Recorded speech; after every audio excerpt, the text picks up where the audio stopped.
In this video, I'm going to show you how to change your age on TikTok. That is quite simple and easy to do, so let's begin. And first, open up your TikTok, hit on your profile, then hit on these three lines and there select Settings and Privacy.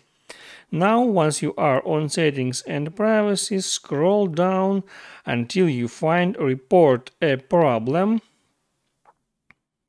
There, at Topics section, hit on Account and Profile. There, tap on Editing Profile. Scroll down and there hit Other.